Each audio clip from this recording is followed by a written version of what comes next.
L'ONG L'Alliance du Cobalt Équitable a organisé un atelier de formation des membres de la coopérative CMDS et les services étatiques sur le cadre normatif de l'ASEM du cobalt selon les standards RMI dans la salle polyvalente de l'hôtel Tour Invest Le Manguier. Débuté depuis le jeudi 12 septembre, c'est ce samedi 14 septembre 2024 que ces assises se sont clôturées, facilitées par M. Ley.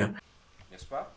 Lorsque on va évaluer cette exigence ici, la CMDS fonctionne de manière responsable. On va se poser la question, est-ce qu'il produit, est-ce qu'il connaît? Il a les informations. C'est la question à laquelle nous allons répondre demain pour essayer de voir qu'est-ce que nous n'avons pas, qu'est-ce que nous pouvons faire maintenant pour que nous puissions nous répondre à cette exigence. Ok? La responsabilité demeure dans la maîtrise de l'information et ce que nous avons. Pour la journée de ce samedi, tout a commencé par l'évaluation des matières vues pendant les 2 premiers jours où chaque participant a évoqué la partie qu'il a retenue. Les droits des travailleurs. Le respect des droits des travailleurs. Je dirais ceci, la CMDS a droit d'abord de ne pas tolérer aucune forme de travail forcé dans le site, aucune forme de discrimination tribale, religieuse, ethnique, d'assurer une rémunération équitable. Retenir la contribution pour le développement communautaire. Pourquoi ce point m'a beaucoup frappé? D'ailleurs, ce que nous faisons comme coopérative CMDS en érigeant un hôpital que nous voudrions être un hôpital selon les standards. De la même manière que la formation ici nous conduit vers une exploitation artisanale selon les standards, et aussi le développement du milieu dans certains domaines selon les standards. Et ça m'a beaucoup plus intéressé, puisque à travers notre partenaire FCA, qui a pris le courage de nous former. Réhabilitation de l'État, la remise en État. C'est-à-dire la CMDS doit commencer à mettre à côté 5% dans son chiffre d'affaires afin de prévoir au moment où il n'y aura pas de gisement qu'on puisse faire la remise en État.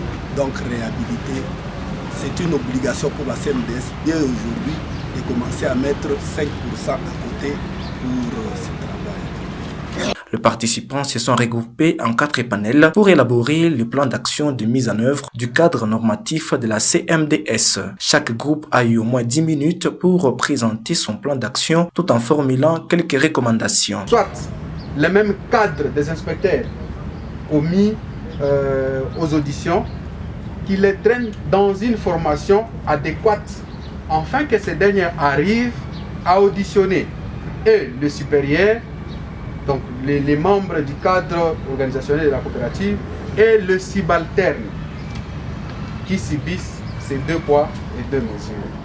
C'était ça notre contribution à ce niveau. Et la personne responsable que nous avions proposée, vu que les cadres qui ne veulent se soumettre à ces auditions des inspecteurs qui semblent être subalternes comparativement à eux, nous avions proposé à ce que ça soit une tâche collaborée avec les 2G de l'entreprise. Comme les 2G se retrouvent néanmoins à un niveau presque avec les cadres de la coopérative qui ne veulent pas être auditionnés par les subalternes qui sont les inspecteurs. Dans la cérémonie de clôture de cet atelier, l'administrateur de la coopérative CMDS a placé un mot. C'est au nom du DCA en déplacement, au nom de toute la famille CMDS, ceux qui sont présents ici, même ceux qui ne sont pas présents ici, à mon nom propre, je tiens sincèrement, et très sincèrement, remercier le responsable de notre partenaire FCA. Raison pour laquelle, avant toute chose, j'ai commencé d'abord par lire les mots qui constituent même cet atelier, selon la formulation de notre partenaire FCA. Ça a été vraiment très important, très édifiant, très construisant pour construire notre CMDS. Et je pense personnellement que depuis que CMDS et CMDS, 4 ans, jour pour jour, avec notre partenaire CMDS, aujourd'hui, avec cette formation, c'est la toute première fois.